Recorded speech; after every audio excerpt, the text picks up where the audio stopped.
Hello दोस्तों, मैं रवि रंजन आप सभी का अपने संस्थान के यूट्यूब चैनल डीएम एक्सप्रेस में आप सभी का स्वागत करते हैं। जैसा कि आप जानते हैं, हम लोग राज्य व्यवस्था के कड़ी में महत्वपूर्ण टॉपिक को लेकर चल रहे हैं। तो आज फिर से हम लोग एक महत्वपूर्ण टॉपिक को लेकर आए हैं जिसका नाम है संवैधानिक विकास। देखिएगा, आपके सामने लिखा हुआ है भारतीय संवैधानिक विकास का इतिहास।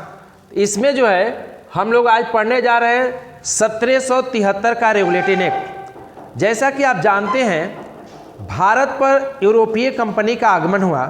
इसमें विभिन्न सारे कंपनी भारत पर आक्रमण करते हैं, जिसमें ब्रिटिश ईस्ट इंडिया कंपनी जो एक व्यापारिक कंपनी बनकर भारत में आई थी, जिसने धीरे धीरे अपना राजनीतिक वर्चस्व भारत में स्थापित की। और भारत में दो महत्वपूर्ण युद्ध, पलासी का युद्ध और बक्सर का युद्ध। बक्सर के युद्ध के बाद British east India company Bharat में वास्तविक शासक बन गया। उसके बाद British east India company Bharat में अपना शासन चलाने लगा और भारत में शोषण की प्रवृत्ति उसका बढ़ गया। उसके बाद ब्रिटेन के संसद में ब्रिटिश ईस्ट इंडिया कंपनी के कार्यों को नियंत्रित करने के लिए, ब्रिटिश ईस्ट इंडिया कंपनी के राजनीतिक क्रियाकलापों को नियंत्रित करने के लिए 1772 ईस्वी में एक समिति गठित की गई। वह समिति था प्रधानमंत्री लॉर्ड नाथ की अध्यक्षता में एक गुप्त कमेटी। प्रधानमंत्री ब्रिटेन के लॉर्ड नाथ के अध्यक्षता में एक गुप्त कमेटी का गठन किया गया था। इस कमेटी ने, देखेंगे, इस कमेटी का मुख्य उद्देश्य क्या था? कंपनी के कार्यों को ब्रिटेन और भारत में नियंत्रित करना और कंपनी में व्याप्त दोषों को दूर करना। क्योंकि कंपनी एक ओर भारत में शोषण कर रही थी, एक ओर कंपनी भारत में धन कमा रही थी और दूसरी तरफ ब्रिटेन में अपने को दिवालिया बता रही थी। एक ओर वहाँ पर ब्रिटेन में जाकर घाटे में बता रहे थे। इसलिए इस कमेटी ने कंपनी में कई खामियों को पाया और इस खामियों को दूर करने के लिए 1773 ईस्वी में रेगुलेटिंग एक्ट पारित किए गए, जिसके प्रमुख प्रावधान थे। तो देखेंगे इस रेगुलेटिंग एक्ट के क्या क्या प्रावधान थे, जहां से आपको एग्जाम में, विभिन्न सारे एग्जाम में क्वेश्चन पूछे जाते हैं।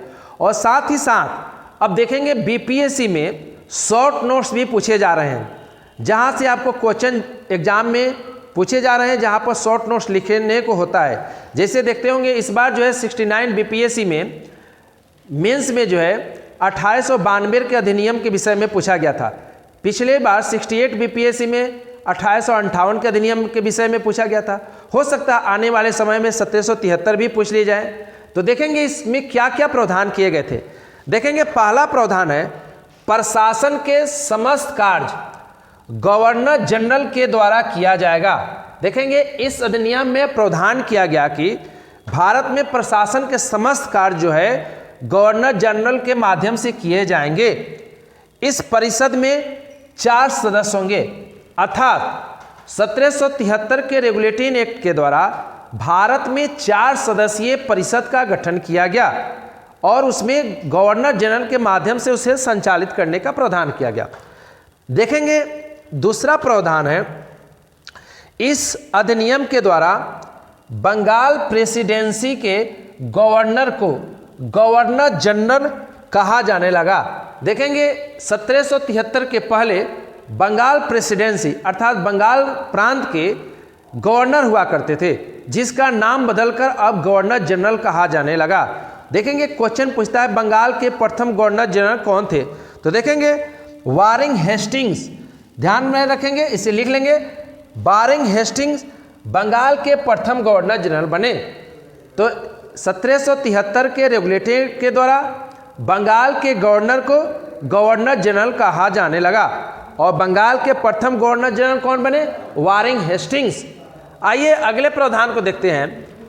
बंगाल प्रेसिडेंसी के अंतर्गत बम्बई, मद्रास प्रेसिडेंसी को कर दिया गया, जबकि पहले एक दूसरे से अलग अलग थे। देखेंगे अब बम्बई, मद्रास और बंगाल प्रेसिडेंसी जो पहले अलग अलग हुआ करता था, इन सारे के एक जो है गवर्नर जनरल बना दिया गया। अगले देखेंगे, इस एक्ट के द्वारा कलकत्ता में 1774 ईस्वी में, ध्यान से रखेंगे, 1773 के रेगुलेटिंग एक्ट के द्वारा 1774 ईस्वी में कलकत्ता में एक उच्चतम न्यायालय की स्थापना की गई, जिसमें एक मुख्य न्यायाधीश और 3 अन्य न्यायाधीश के प्रावधान किए गए।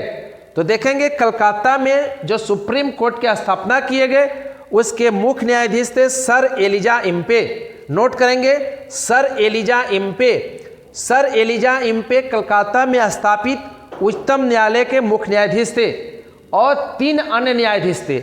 3 अन्य न्यायाधीश थे, उनमें नाम था हाइड, चेम्बर्ज और लिमेस्टर। इसे फिर से ध्यान से रखेंगे, कलकत्ता में 1774 ईस्वी में एक उच्चतम न्यायालय की स्थापना की गई, जिसमें एक मुख्य न्यायाधीश और 3 अन्य न्यायाधीश के प्रावधान थे।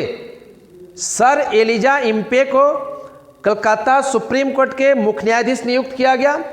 उसके 3 अन्य न्यायाधीश थे, जिसमें हाइड, चेम्बर्ज और लिमेस्टर थे। इस प्रकार से जो 1774 ईस्वी में कलकत्ता में सुप्रीम कोर्ट का स्थापना किया गया, जिसमें 4 न्यायाधीश थे, एक मुख्य न्यायाधीश और 3 अन्य न्यायाधीश। ध्यान से रखेंगे और नोट कर लेंगे, यहाँ से क्वेश्चन पूछे गए हैं, जो कलकत्ता में स्थापित सुप्रीम कोर्ट के मुख्य न्यायाधीश कौन थे। इसके अलावा देखेंगे, इस अधिनियम में प्रावधान किया गया कि कंपनी के कर्मचारियों को निजी व्यापार करने तथा भारतीयों से उपहार लेने, देखेंगे जो रिश्वत लेते थे कंपनी के कर्मचारी, उनको उपहार बोला जाता था, जिसको रिश्वत को उपहार बोला जाता था, जिस पर प्रतिबंध लगा दिया गया। ठीक है, तो ध्यान से सुनेंगे फिर से, इस अधिनियम के द्वारा कंपनी के कर्मचारियों को निजी व्यापार करने, यानी बिना अनुमति के, बिना लाइसेंस के उन्हें निजी व्यापार करने पर प्रतिबंध लगा दिया गया और भारतीयों से उपहार लेने पर भी प्रतिबंध लगा दिया गया। इस प्रकार के 1773 के रेगुलेटिंग में एक्ट में ये प्रावधान किए गए थे। तो इसे आप ध्यान से सुनेंगे और इस वीडियो को ज़्यादा से ज़्यादा आप अपने दोस्तों को शेयर करें, ताकि आने वाला प्रत्येक वीडियो आप लोगों को प्राप्त हो सके। अगले वीडियो में हम लोग 1784 का पिट्स इंडिया एक्ट को देखेंगे। तब तक के लिए आज इतना ही, धन्यवाद।